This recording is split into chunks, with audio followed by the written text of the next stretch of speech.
All right, Leo the dude. So, social anxiety. Lots of us suffer with this one. Say, for example, we're going to school. I imagine that you're probably very aware that you're going into a public setting, and you probably feel that in order to be accepted, that you have to sort of tone down your personality, which makes you come off as maybe not as talkative as you really are. I'm sure your girlfriend and your friends that know you probably think you're talkative, maybe even a hyper person. I know I was pretty hyper, but when I would, be around new situations, social situations, I would be quieter. But I was really like hyper and energetic around my friends, and they love that. But I think a lot of us, if we're not confident in the fact that if we're not confident in ourselves, and if we're not confident in the fact that people will like us for ourselves, for our personality, then we tend to tone down that personality. If you can remember, pretty much all of the popular kids, pretty much, it seemed like their personality was always maximized. Either the guys that were cool and laid back were super cool and laid back, or the popular guys that were funny were like really funny and joking, and they weren't concerned about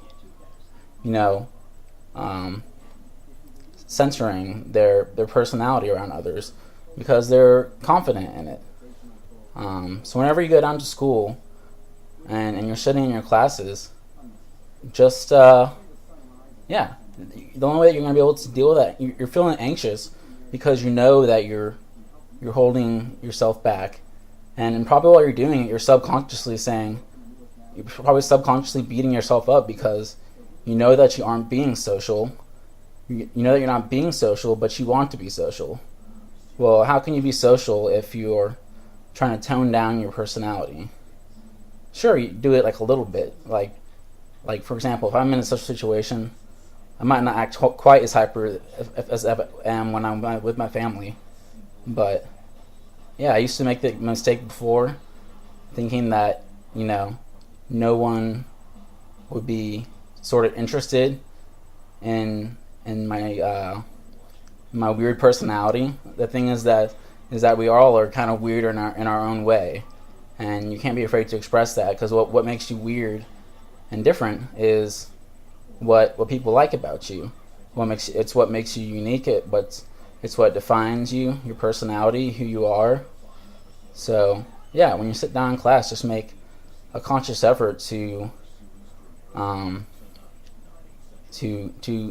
be more bold with your personality, and don't even don't think about the fact that some people might think you're stupid. If they do think you're stupid, then hey, that's tough luck for them. I mean, you're just being yourself, and you're gonna attract a lot more people if you're bold with your personality than if you're timid. So that's my advice for you, and I hope that helps.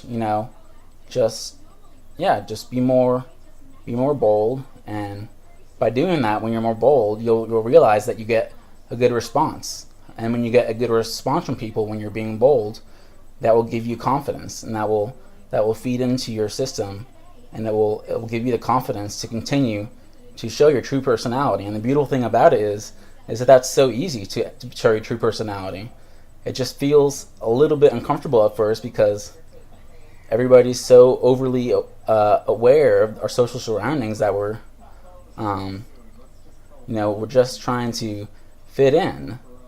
It's like, well, you want to try to just fit in and be a regular, because most people have social anxiety. So you can either try to fit in and sort of have this anxiety because deep down you know that you could be being more, or do you want to just be yourself? And by being yourself, you will attract people, you will attract friends.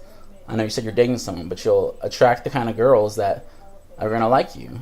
So I hope this helps.